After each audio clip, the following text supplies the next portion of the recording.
तो दोस्तों अभी हम लोग पढ़ रहे थे एक्सटेंसिव प्रॉपर्टी और इंटेंसिव प्रॉपर्टी। मैंने ट्रिक क्या बताया कि उस सिस्टम को क्या कर दो, आप स्प्लिट कर दो। अगर उसका प्रॉपर्टी का वैल्यू चेंज हो गया स्प्लिट करने की वजह से, तो वो क्या हो जाएगा, एक्सटेंसिव। अगर वो चेंज नहीं हुआ तो वो क्या हो जाएगा, इंटेंसिव। बोलोगे ठीक। अब एक ट्रिक सुनो, एक और चीज सुन लो, हमेशा ध्यान से सुनना जो मैं बता रहा हूं। ये ऑलवेज, कोई एक्सेप्शन इसका है ही नहीं जो मैं लिखने जा रहा हूं। दो एक्सटेंसिव प्रॉपर्टी का रेशियो, दो एक्सटेंसिव प्रॉपर्टी का ratio always with no exception intensive होगा। तुम बोलोगे ऐसे कैसे मान ले, हम बोलेंगे मानना तो पड़ेगा तुमको, है ना, मानना तो पड़ेगा बच्चों। मानोगे नहीं मानोगे, अभी मनवाते हैं, रुको।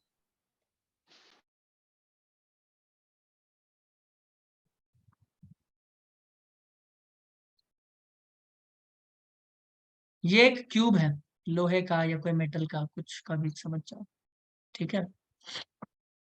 इसका वॉल्यूम मान लेते हैं ए क्यूब है, ए क्यूब छोड़ो, 10 क्यूब ले लो, है ना, 10 का क्यूब, सीधा मैं लिख रहा हूँ 10 क्यूब। इसका वॉल्यूम है v is equals to 10 cube. Mass है मान लो इसका, कितना ले लें, मास मान लो इसका है 1000। यूनिट यूनिट अभी नहीं दे रहे, कुछ भी अपना, ठीक। हमने इस क्यूब को तोड़ दिया, हमने क्या किया, इस क्यूब को तोड़ दिया दो दो क्यूब में। तुम बोलोगे ठीक है तोड़ दो, ध्यान से सुनो।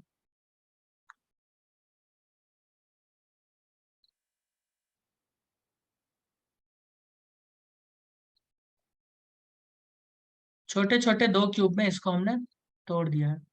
तुम बोलोगे ठीक है सर तोड़ दो। इस क्यूब का एक क्यूब, इसको कहते हैं ए, इसको कहते हैं बी, ठीक है, इसको कहते हैं पी, पेरेंट क्यूब। तो पी को जो हमने तोड़ा तो ए क्यूब बना है, इसका वॉल्यूम है, इसका v इज इक्वल्स टू है 6 क्यूब, और इसका v इज इक्वल्स टू है 4 क्यूब। तुम बोलोगे ठीक है, बहुत अच्छी बात। इसका मास है 600, इसका मास है 400। बोलोगे बहुत अच्छी बात, है ना। 400 नहीं लो, अभी मास को हटा ही दो, क्योंकि थोड़ा गड़बड़ हो जाएगा डेटा, मुझे मालूम है। मास थोड़ा गड़बड़ हो जाएगा, वॉल्यूम भी गड़बड़ हो जाएगा। मैं बोल रहा हूं इसका डेंसिटी अगर 1 है, ध्यान से सुनना, इसका अगर डेंसिटी 1 है, 1 1, जो भी यूनिट लेना है ले लो, इसका वॉल्यूम को देखो। अगर हम इसको तोड़ने वाले हैं क्यूब को, तो क्या इनका वॉल्यूम चेंज हो गया, तुम बोलोगे हाँ। क्या मास चेंज हो नहीं। जाएगा, बोलोगे हाँ। जैसे मान लेते हैं कुछ देर के लिए 600 आ गया, और इसका मास, सॉरी, इसका मास कितना आ गया, 400 आ गया। तो तुम बोलोगे इसका मतलब मास और वॉल्यूम ये दोनों क्या है, एक्सटेंसिव प्रॉपर्टी। क्या है, एक्सटेंसिव है या नहीं है। मास भी कैसा है, एक्सटेंसिव, वॉल्यूम भी एक्सटेंसिव है। भाई तोड़ने पे बदल गया ना, सिस्टम को तोड़े तो दोनों बदल गया। क्या कहते हो दोस्तों। हाँ। ममता, तुम तो बाय डिफॉल्ट बोलती रहो, मास और वॉल्यूम हाँ। दोनों चेंज हो गया हमने जैसे ही तोड़ा है सिस्टम को। लेकिन मुझे ये बताओ, इसका डेंसिटी अगर 1 है, तो क्या इसका डेंसिटी चेंज हो जाएगा, नहीं होगा। इसका डेंसिटी चेंज हो नहीं। जाएगा, नहीं होगा। तो मैं वही बोल रहा हूं ना, कि मास क्या है, एक एक्सटेंसिव प्रॉपर्टी, वॉल्यूम क्या है, एक एक्सटेंसिव प्रॉपर्टी, और मास अपॉन वॉल्यूम क्या होता है दोस्त, डेंसिटी। क्या है, एक इंटेंसिव प्रॉपर्टी। क्या है, इंटेंसिव। Intensive property. बोलो समझ आया क्या। बोलो कि आया। हाँ सर, बहुत अच्छे से समझ में आया, मजा आ गया, है ना। मजा तो आ ही गया। अब मुझे एक सवाल का जवाब दोगे, बोलोगे हाँ सर दे हाँ। देंगे जवाब। दे दो फिर जवाब। मुझे ये बताओ, मॉलिक्यूलर वेट, मॉलिक्यूलर वेट नहीं, मोलर वेट या मोलर मास ले लो। मास और वेट तो केमिस्ट्री में एक होता है। ये क्या होगा, एक्सटेंसिव प्रॉपर्टी होगा, इंटेंसिव प्रॉपर्टी होगा, जल्दी बताइए। एक्सटेंसिव होगा। Very bad, very very bad, है ना। एक्सटेंसिव होगा। क्यों, मैं बताता हूँ। मोलर मास को हम लोग एटॉमिक वेट ही तो कहते हैं, याद आ रहा है, बोलोगे हाँ। हाँ।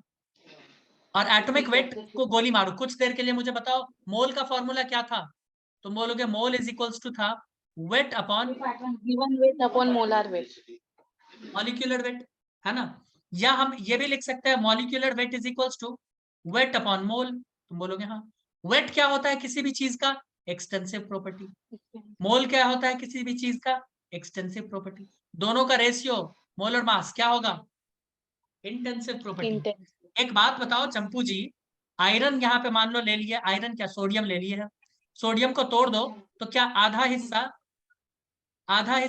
इस, हम जानते हैं ना सोडियम का एटॉमिक वेट कितना होता है 23, तो इस बड़े वाले हिस्से का 23 था एटॉमिक वेट, तो इसका चेंज हो जाएगा क्या? नहीं, एटॉमिक वेट मोलर मास हमेशा वही रहता है, कभी चेंज नहीं होता।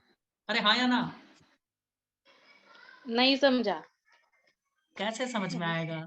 इधर देखो, एटॉमिक वेट या मोलर मास है ना, ये एक मोल के मास को हम डिफाइन करते हैं। याद आ रहा है मोल कंसेप्ट? हम्म। ठीक है, तो मैं बोल रहा हूं ममता कि वेट क्या होता है? वजन किसी चीज का एक्सटेंसिव प्रॉपर्टी होता है ना, हाँ। और मोल क्या होता है? वो भी एक्सटेंसिव। दोनों का रेशियो क्या होता है? यही तो होता है मोलर मास, तो वो इंटेंसिव प्रॉपर्टी। मोलर मास मतलब एटॉमिक वेट। मान लो ये सोडियम का एक रॉड है और सोडियम का एटॉमिक वेट इस रॉड में 23 है, तो छोटे छोटे वाले रॉड में एटॉमिक वेट क्या होगा सोडियम का? तुम बोलोगे सोडियम तो सर 20। हमेशा 23 ही होगा ना। ये कैसा सवाल हुआ? ये तो हमेशा 23 होगा, एटॉमिक वेट तो वही होगा ना, चाहे बड़ा रॉड लो, छोटा रॉड लो, या एक एटम ले लो। क्या कहते हो? हाँ सर। हाँ। तो वो तो इंटेंसिव हो गया ना। मैं वही बता रहा हूँ, मोलर मास, एटॉमिक वेट, ये सब होता है इंटेंसिव प्रॉपर्टी। गॉट इट या नहीं गॉट इट? हाँ अब भी गॉट नहीं इट। समझ आया क्या? समझा। Very slow, very very slow, like अजगर, लाइक पाइथन। ठीक है, बहुत अच्छी बात है। आओ और देखें, देखें जितने टाइप ऑफ कंसंट्रेशन टर्म होते हैं, ध्यान से सुनो। तुम बोलोगे अच्छा कंसंट्रेशन टर्म यानी मोलारिटी, मोलालिटी, मोल फ्रैक्शन, ये सब है ना, और मास बाय मास परसेंटेज याद आ रहा है? जितने भी कंसंट्रेशन टर्म होते हैं, अरे दोस्तों याद आ रहा है? हाँ सर। कंसंट्रेशन टर्म्स वो किसके रेशियो होते हैं? वो रेशियो होते हैं दो एक्सटेंसिव प्रॉपर्टी के। कितने किसके होते हैं? दो एक्सटेंसिव। तो जितने भी कंसंट्रेशन टर्म हो जाएंगे वो क्या खुद हो जाएंगे? इंटेंसिव। क्या हो जाएंगे? Intensive property. इंटेंसिव। जैसे कि मोलारिटी क्या होगा? इंटेंसिव। मोलालिटी क्या होगा? इंटेंसिव। मोल फ्रैक्शन या मास परसेंटेज क्या होगा? इंटेंसिव। वॉल्यूम परसेंटेज क्या होगा? इंटेंसिव, है ना। मास बाय वॉल्यूम परसेंटेज क्या होगा? इंटेंसिव। और फॉर्मेलिटी क्या होगा? इंटेंसिव। नॉर्मेलिटी क्या होगा? इंटेंसिव। मोल फ्रैक्शन क्या होगा? इंटेंसिव। जितना भी तुम जानते हो, है ना, स्ट्रेंथ, है ना, वो क्या होगा? वो भी क्या होगा? इंटेंसिव। जो भी कंसंट्रेशन टर्म आ गया वो सब कैसे होते हैं? इंटेंसिव। बताओ कोई दिक्कत? बोलोगे नहीं कोई दिक्कत नहीं है? कोई दिक्कत है क्या? नहीं सर। नहीं है? ठीक है, ये लिख लो, जितने भी कंसंट्रेशन टर्म होते हैं इंटेंसिव। इस बुक में नहीं दिया है। चलो आगे आगे चले, इसको हटा दें, सीधा लिख लो ट्रिक, जितने भी कंसंट्रेशन टर्म्स होते हैं वो सब इंटेंसिव होते हैं। अब आओ, जितने भी टाइप के एनर्जी होते हैं, all type of energy, all type of energy, ये सब जानना जरूरी है, नहीं तो आगे आप कंफ्यूज हो जाएंगे, सवाल ही सॉल्व नहीं होगा। जितने भी तरह के दुनिया में एनर्जी के टर्म है, जितने भी एनर्जी के टर्म है, वो सब के सब क्या होते हैं? Extensive property. कैसे होते हैं? Extensive property. जैसे काइनेटिक एनर्जी, तुम बोलोगे हाथ से। इसके बाद पोटेंशियल एनर्जी, तुम बोलोगे हाथ से। इसके बाद आता है एक इंटरनल एनर्जी, तुम बोलोगे जी सर बिल्कुल, इंटरनल एनर्जी। उसके बाद होता है एंथैल्पी, ये भी हम बताएंगे क्या होता है, इसी चैप्टर में पढ़ोगे। इसके बाद होता है गिब्स फ्री एनर्जी, इसी चैप्टर में पढ़ोगे क्या होता है। ठीक है, तो ये सब क्या होते हैं? सब के सब दोस्तों, सब के सब क्या होते हैं? सब के सब होते हैं एक्सटेंसिव, ये भी लिख लो। लेकिन इसमें एक चीज है, क्या है चीज? ध्यान से सुनो, ध्यान से सुनो, क्या है? एनर्जी पर मोल अगर पूछ ले, क्या पूछ ले? एनर्जी पर मोल या तो ग्राम, ऐसा कुछ पूछ ले, तो इसे क्या बोलोगे? इस चीज को हम कहते हैं इंटेंसिव प्रॉपर्टी। क्या कहते हैं? Intensive property. क्यों क्यों कहते हैं भाई? बताओ। क्योंकि एनर्जी खुद क्या हो गया दोस्तों? एनर्जी खुद हो गया एक्सटेंसिव, और मोल और ग्राम खुद क्या हो गया? एक्सटेंसिव। तो इन दोनों का रेशियो क्या आएगा? इंटेंसिव। तो याद रखने वाली टर्म है, बहुत इंपॉर्टेंट है, यहाँ अभी एक सवाल भी तुमको दिखाएंगे प्रीवियस ईयर इसी के ऊपर, कंफ्यूज हो जाओगे। याद रखना, किसी भी एनर्जी को अगर मोल से डिवाइड कर देते हैं, ग्राम से डिवाइड कर देते हैं, तो वो आएगा एनर्जी पर मोल, एनर्जी पर ग्राम, एनर्जी पर केजी। ये सब अगर आ गया ना टर्म, तो समझ जाना वो क्या है, इंटेंसिव। वो क्या है, इंटेंसिव। बोलो कोई दिक्कत? हाँ सर। ममता नहीं क्या सर। दिक्कत है? ममता को दिक्कत है, बोलो मतलब भाई क्या दिक्कत है? मतलब कोई दिक्कत नहीं। ठीक है, तो एक सवाल लो फिर। चलो नहीं बिग मदर सगळं एक सवाल तो capital ये मध्ये. लिख लिया, ये ट्रिक सब लिख लिया ना, एनर्जी वाला, हाँ कंसंट्रेशन टर्म yes. वाला। चलो फिर एक हाँ सवाल लो, चलो आओ दोस्तों, एक सवाल कहता है, इसमें से आपको इंटेंसिव प्रॉपर्टी सेलेक्ट करना है। क्या सेलेक्ट करना है? Intensive property. हो जाएगा दोस्तों।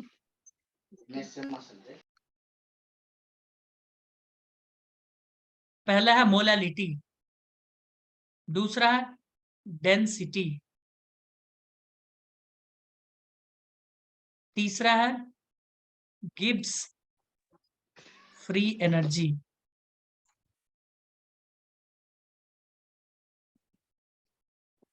पर मोल, चौथा है ऑल द अबव। बताओ इंटेंसिव Sir, प्रॉपर्टी density. कौन, क्या है? डेंसिटी होगा। Very good. नहीं, all है, all है, all है, अच्छा ऑल है, all क्यों? है. एक सेकंड, एक सेकंड। ममता ऑल क्यों है, जरा बताना, ममता को बोलने दो, क्यों? हाँ, मोलालिटी कंसंट्रेशन टर्म है, डेंसिटी डेंसिटी तो मास अपॉन वॉल्यूम होता है, वो तो इंटेंसिव ही होगा, और गिब इज फ्री एनर्जी पर मोल है, इसलिए वो इंटेंसिव वेरी प्रॉपर्टी गुड। होगा. क्या सभी का आंसर यही आया? देखो ये पर मोल अगर नहीं देता ना, तो ये क्या हो जाता है, एक्सटेंसिव। बट इसने दे दिया पर मोल, है ना, यानी ये क्या बोल रहा है, Gibbs free energy upon mole n. और ये तो जानते हैं मास अपॉन वॉल्यूम। ये क्या है दोस्तों, मोलालिटी होता है मोल्स अपॉन मास, है ना। तुम बोलोगे हाँ। तो ऊपर भी एक्सटेंसिव, नीचे भी एक्सटेंसिव, ऊपर भी एक्सटेंसिव, नीचे भी एक्सटेंसिव, ऊपर भी एक्सटेंसिव, नीचे भी एक्सटेंसिव। तो आंसर आ जाएगा ऑल। एक और सवाल दे, क्या ये छोड़ दिया? दे दो सर, और देते हैं, उससे पहले एक और देते हैं तुमको, क्या कहते हैं, ट्रिक दे क्या? लो एक और लो। लिखते जाओ, ये सब तुमको नहीं मिलेगा। दुनिया में जितने भी इक्विलिब्रियम कांस्टेंट है, जो कि हम पढ़ेंगे केमिस्ट्री में, है ना, all type of equilibrium constant, ध्यान से सुनो, all type of equilibrium constants, है ना, जितने भी होते हैं, सबके सब होते हैं इंटेंसिव प्रॉपर्टी। कैसे होते हैं? Intensive property. जैसे कि के ए, है ना, एसिड डिसोसिएशन कांस्टेंट, के ए कहते हैं, ये वीक एसिड के लिए होता है, के ए फॉर वीक एसिड, ये भी होता है। दूसरा एग्जांपल ले ले, के बी ऑफ वीक बेस, है ना, तो ये भी होता है के बी, है ना, dissociation constant of weak base, के बी, है ना। उसके बाद आता है इक्विलिब्रियम कांस्टेंट, रिएक्शन में आता है के ई क्यू ऑफ रिएक्शन, ये रिवर्सिबल रिएक्शन में पढ़ेंगे, ये भी होता है ना। उसके बाद सॉल्यूट का के एस पी, है ना, सॉल्युबिलिटी, तो ये भी क्या होता है, ये भी होता है इंटेंसिव प्रॉपर्टी। आयनिक प्रोडक्ट का हम बात कर ले, के डब्ल्यू ना ऑफ आयनिक प्रोडक्ट, ये भी होता है। और भी जितने सारे कांस्टेंट आने वाले हैं जो हम पढ़ेंगे, जो भी इक्विलिब्रियम से रिलेटेड है कांस्टेंट्स, वो सब के सब कैसे हो जाएंगे, इंटेंसिव। बोलो कोई दिक्कत?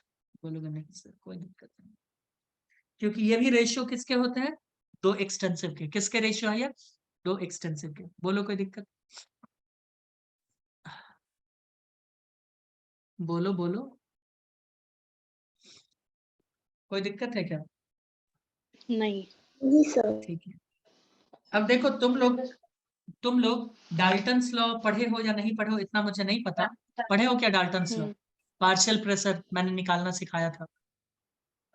हाँ ये तो मैंने सिखाया था, यस यस यस यस। तो आओ फिर उससे रिलेटेड एक सवाल देते हैं, ये लिख लिया? लो एक लिख लिया सवाल, सर. एक सवाल,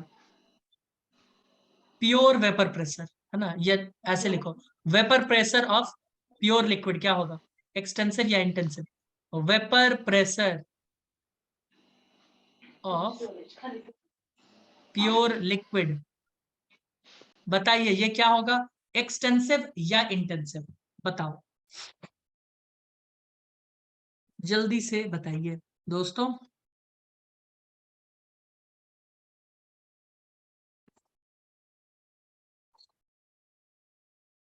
प्योर वेपर प्रेशर दोस्तों एक कांस्टेंट होता है। प्योर वेपर प्रेशर किसी भी गैस का कांस्टेंट होता है, ठीक है, जिसको केपी से डिनोट करते हैं। और ये होता है इंटेंसिव। ये क्या होता है? इंटेंसिव। और वैसे भी याद रखना, कोई भी चीज अगर प्योर है, ध्यान से सुनो, कोई भी चीज अगर प्योर है, उसका वेपर प्रेशर या ऐसा कुछ बोल दे तो वो इंटेंसिव ही होगा। वो क्या होगा? इंटेंसिव। बोलो, कोई दिक्कत? वो उसके अमाउंट पे डिपेंड नहीं करेगा, ठीक है। अब उल्टा इसी सवाल को थोड़ा सा मॉडिफाई कर देते हैं, ध्यान से सुनो। सवाल है vapour pressure of solution. Low, vapour pressure of solution, ये क्या होगा? बोलो, इंटेंसिव या एक्सटेंसिव? तो दोस्तों ये भी इंटेंसिव प्रॉपर्टी होगा। क्यों? क्योंकि टोटल प्रेशर का फॉर्मूला हम लोग पढ़ेंगे, sorry, total P not pressure का फॉर्मूला, मान लो दो गैस है, मान लेते हैं गैस ए है, ध्यान से सुनो, गैस ए है प्लस गैस बी है, और हमने मान लिया है गैस ए का प्योर लिक्विड के वक्त में प्रेशर क्या था? पी नॉट ए। और गैस बी का मान लेते हैं पी नॉट बी। इसका मान लेते हैं मोल फ्रैक्शन है उस सॉल्यूशन में जीटा है, और इसका जीटा बी। तो ये क्या हो जाएगा? P naught A zeta A plus P naught B zeta B. और मोल फ्रैक्शन क्या होता है दोस्त? मोल फ्रैक्शन क्या है? Concentration term. क्या होगा मृणाली? ये होगा इंटेंसिव। ये प्योर वाला तो अभी अभी मैंने बताया, प्योर क्या होगा? इंटेंसिव। ये भी इंटेंसिव, ये भी इंटेंसिव। जब सब इंटेंसिव तो पी टोटल भी क्या होगा? इंटेंसिव। बोलो, कोई दिक्कत? ये फॉर्मूला अगर अभी नहीं पढ़े हो तो इसको लेके तुम लोग व्याकुल मत होना, ठीक है। डाल्टन्स लॉ में भी पढ़ेंगे, और वेपर प्रेशर का अगर बात करें तो इसको राउल्ट्स लॉ में पढ़ेंगे। कहाँ पढ़ेंगे? राउल्ट्स लॉ, ठीक है। तो टेंशन मत लो, राउल्ट्स लॉ पढ़ेंगे सॉल्यूशन चैप्टर में। बोलो, कोई प्रॉब्लम है क्या दोस्तों? कोई नहीं। प्रॉब्लम है क्या? नहीं है कोई प्रॉब्लम। एक और सवाल दे क्या? चलो एक और सवाल ले, देखते हैं। इस सवाल का जवाब कॉमन सेंस से देना है। कॉमन सेंस हुआ तो दे दोगे। पीएच, पानी का जो पीएच होता है, या किसी सॉल्यूशन का जो पीएच है, पीएच ऑफ सॉल्यूशन, ये क्या होगा दोस्तों? Intensive, extensive. तो तुम बोलोगे सर समझ नहीं आ रहा। अरे समझ नहीं आ रहा तो सिस्टम को दो इंटेंसिव टुकड़ों होगा में सर। तोड़ो ना। दो टुकड़ों में तोड़ दो, है ना। इसको हमने दो टुकड़ों में तोड़ दिया, थोड़ा सा पानी इधर ले लिए और थोड़ा सा पानी इधर ले लिए। भाई पीएच चेंज हो जाएगा क्या? मान लो पीएच इसका 7 है, पानी है, नहीं, तो क्या इसका इंटेंसिव होगा। पीएच चेंज होगा? नहीं, यहाँ भी 7, यहाँ भी 7। तो ये क्या हो जाएगा? इंटेंसिव, है ना। जब कुछ नहीं इंटेंसिव। समझ में आए तो ट्रिक लगाओ अपना। ये हो गया इंटेंसिव प्रॉपर्टी। बताओ, कोई दिक्कत? बोलोगे नहीं सर कोई नहीं। दिक्कत, है ना, नो दिक्कत। चलो अगर कोई दिक्कत नहीं है तो एक और ट्रिक लिखो। कॉपी में लिख तो रहे हो ना? देखो एक और हाँ। ट्रिक मैं बता दे रहा हूँ। ट्रिक क्या? जो इंटेंसिव प्रॉपर्टी है आप उनको ऐड नहीं कर सकते। इंटेंसिव प्रॉपर्टी, ध्यान से सुनो, intensive property, they are not additive in nature. तुम बोलोगे कैसे कैसे? अभी बताते हैं कैसे, है ना, अभी बताते हैं कैसे। बताएं क्या? बता दो। ये देखो इंटेंसिव प्रॉपर्टी बता रहे हैं। यहाँ पे इसका पीएच है 7, पानी है ना, पीएच है 7। इसका भी पीएच क्या है दोस्तों? 7। इन दोनों को हमने एक एक में डाल दिया, तो क्या पीएच 7 + 7 लिख दें? 14? नहीं नहीं लिख नहीं सकते, सर। सर, ऐड नहीं कर पड़ेगा। सकते, क्योंकि पीएच क्या है? Intensive property. क्या है पीएच? इंटेंसिव प्रॉपर्टी, ऐड ही नहीं कर सकते। इंटेंसिव प्रॉपर्टी को आप ऐड नहीं कर सकते। दूसरा, मान लो इसका डेंसिटी यहाँ पे है 1 ग्राम पर सेंटीमीटर क्यूब, है ना, और इसका भी है 1 ग्राम पर सेंटीमीटर क्यूब। तो दोनों को अगर ऐड करेंगे तो क्या इसका लिख दे 2 ग्राम पर सेंटीमीटर क्यूब पानी का? नहीं लिख सकते, नहीं। नहीं लिख सकते, नहीं because they are not additive in nature. Got it या नहीं गॉट इट? बोलो। हाँ सर। आगे बढ़े क्या? इसका दूसरा एक और ट्रिक हाँ। बताएं एक्सटेंसिव का। ये लिख लिए, हटा दें। हाँ। मृणाली तुम लिख नहीं रही हो, मुझे पता चला है। लिख रही है सर, देखना क्या है लिख रही हो? क्या लिख रही हो? क्या जो आप लिखवा रहे हो। अच्छा, लेकिन हम तो बहुत तेजी में लिखवा रहे हैं। मैं भी तेजी में लिख। अच्छा, तो देखो ये एडिटिव इन नेचर होते हैं, ये क्या होते हैं, ऐड हो सकते हैं।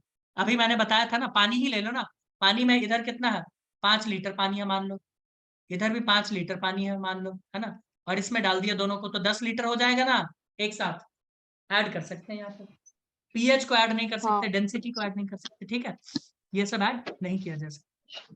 कोई दिक्कत? नहीं। सॉरी, कोई दिक्कत तो नहीं है? एक सवाल दे क्या, एक दो सवाल दे देते हैं हम, है ना, दे दो सर। खटाखट सवाल को सॉल्व करो। ममता, हाँ सर। बताना है इनमें से इंटेंसिव प्रॉपर्टी कौन है। मैं सीधा ऑप्शंस लिखता हूँ, मैं सीधा ऑप्शंस लिखता हूँ। पहला है टेम्परेचर, दूसरा है डेंसिटी, तीसरा है विस्कोसिटी। इंटेंसिव प्रॉपर्टी कौन सा है, या चौथा है डेंसिटी ऑल, सर। चौथा ऑल है। रुको फिर, रुको रुको।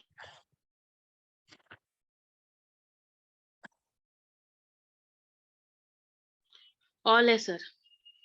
टेम्परेचर इंटेंसिव प्रॉपर्टी होता है बच्चों, डेंसिटी भी, विस्कोसिटी, विस्कोसिटी पानी में होता है बताएंगे, ठीक है, कि वो अपने अंदर कितना फ्लूइडिटी अलाउ करता है, ठीक है, और ऑल, ये तीनों हो जाएगा, ठीक है। एक और सवाल दे दे, हाँ इसमें एक्सटेंसिव प्रॉपर्टी पकड़ना है, क्या पकड़ना है, एक्सटेंसिव, ठीक है। प्रॉपर्टी। टेम्परेचर है,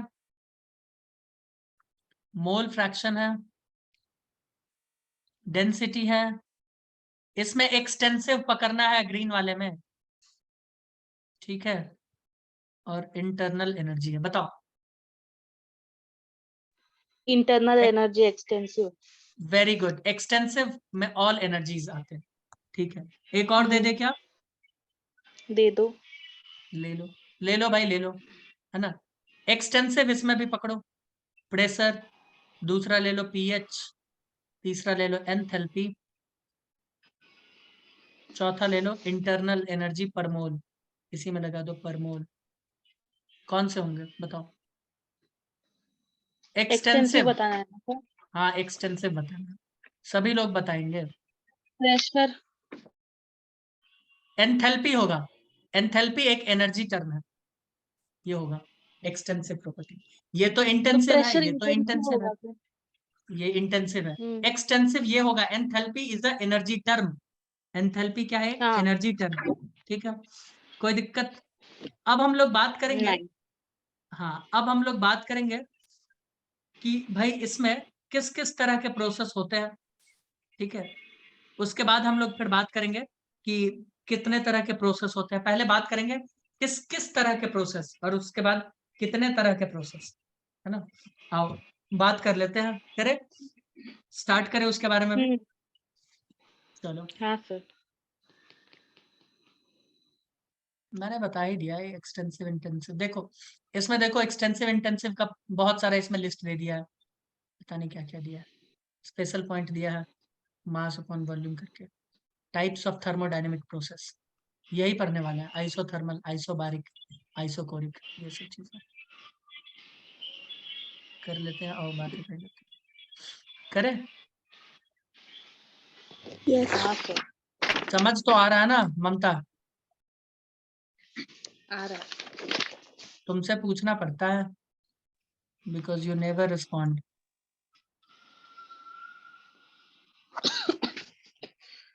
क्या हुआ, खांसी क्यों हो रहा है, डर से? नहीं सर, डर से नहीं। डरो मत, संघर्ष करो। आओ, अब एकदम डार्क दिख रहा होगा सब कुछ, है ना, अंधेरा छाया हम्म। रहे, अच्छा लग रहा है।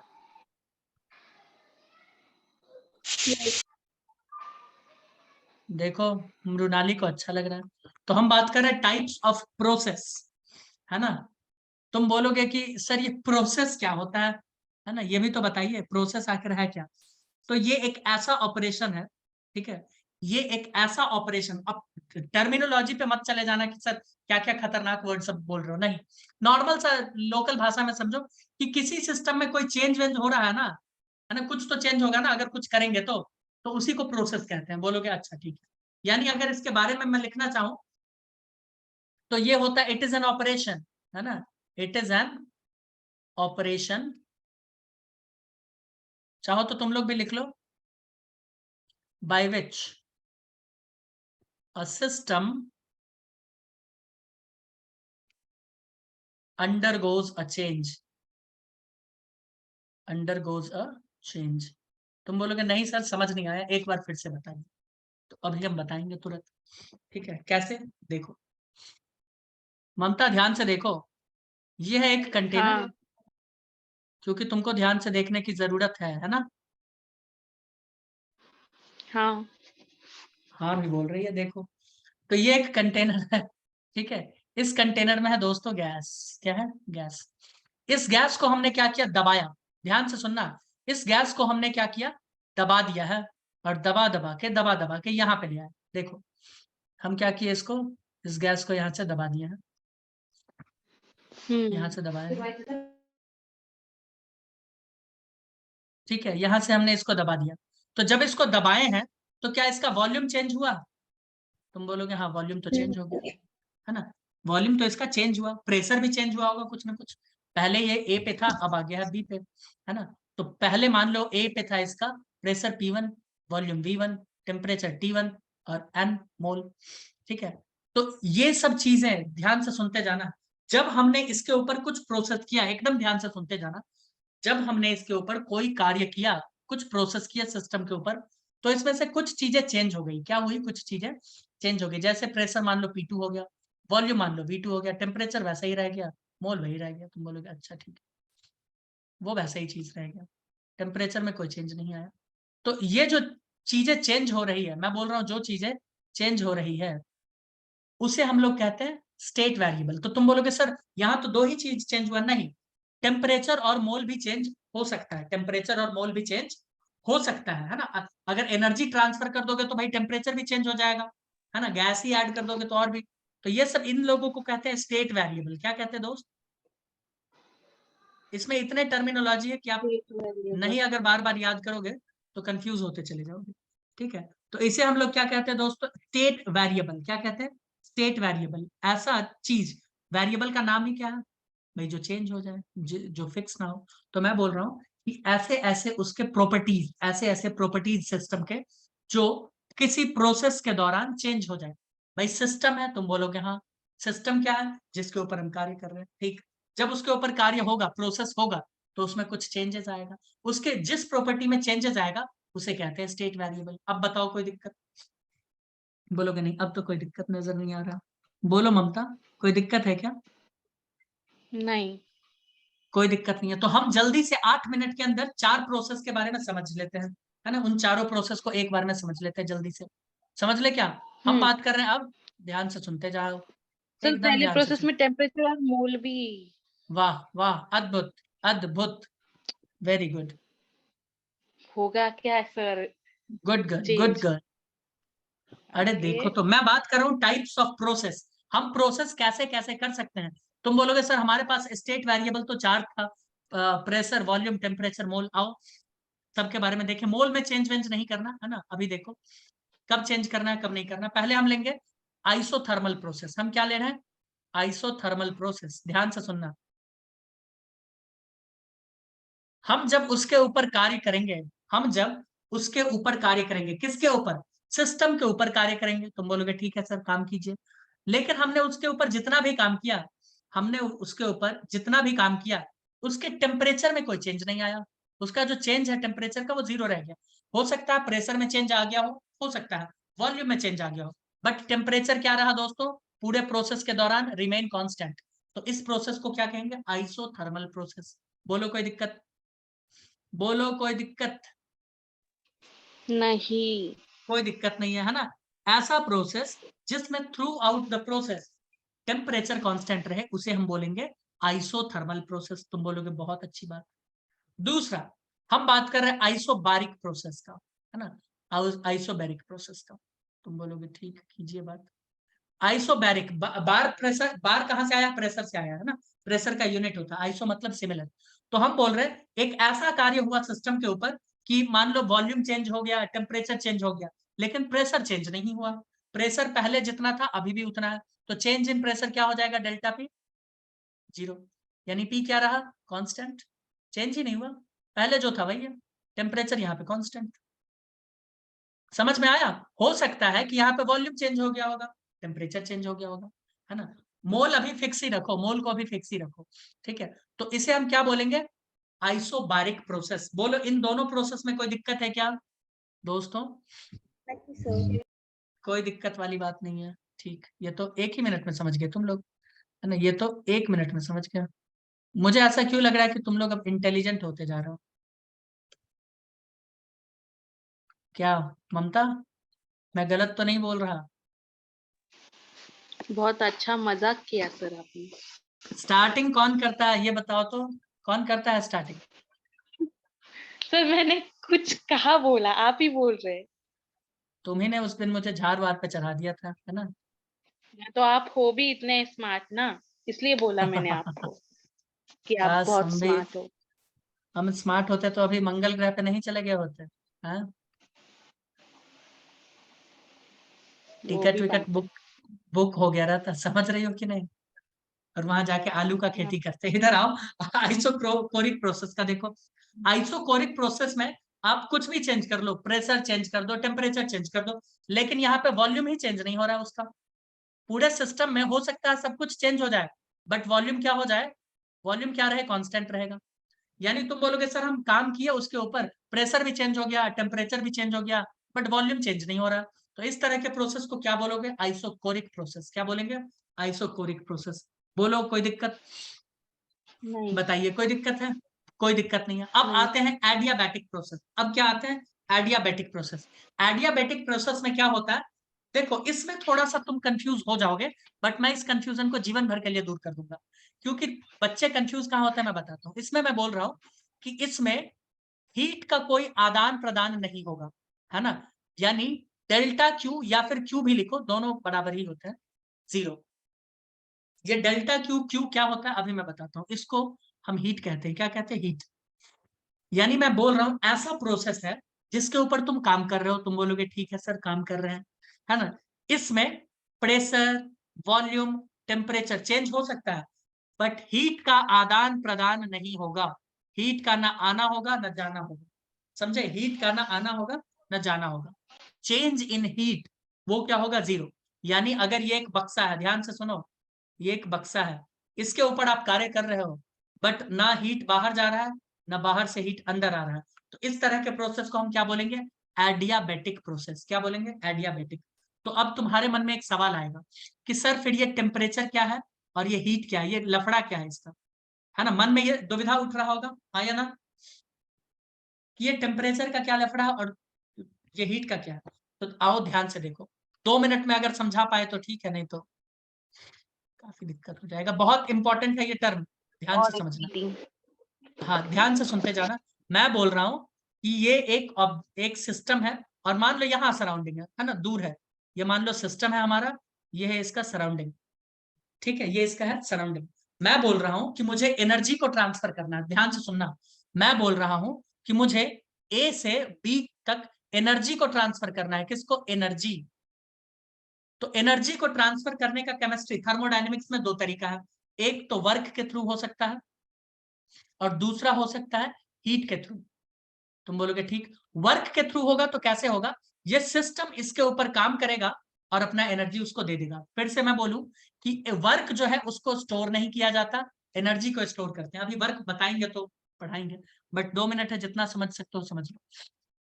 यानी यहां इसने एनर्जी अपना इस वर्क को दिया, यहां कार्य हुआ, और यहां पे ये वर्क समाप्त होकर फिर से एनर्जी के फॉर्म में स्टोर हो गया। तुम बोलोगे ओके ठीक। अब हीट के थ्रू ट्रांसफर कब होगा? जब यहाँ पे टेम्परेचर ज्यादा हो, सुनते जाना, जब यहाँ टेम्परेचर ज्यादा हो और यहाँ टेम्परेचर क्या हो? कम, तब ये एनर्जी हीट के फॉर्म में ट्रांसफर होगा। इसका मतलब तुम बोलोगे कि सर ये हीट जो है और वर्क जो है ये बीच का रास्ता वाला है ना, ये स्टोर नहीं होता। बिल्कुल सही। ये टेम्परेचर यहाँ से हीट बन के गया है ऐसे ऐसे उछलते कूदते, और फिर से यहाँ पे टेम्परेचर बन के स्टोर हो गया। तो समझ में आया टेम्परेचर और हीट में अंतर क्या है? अरे दोस्तों समझ में आया क्या? नहीं इनके समझे बारे में सर। हम लोग डिस्कस करेंगे नेक्स्ट क्लास में, वर्क और हीट के बारे में, ठीक है। तब तक आप लोग पढ़ के आइएगा, इसको रिवाइज करके आइएगा।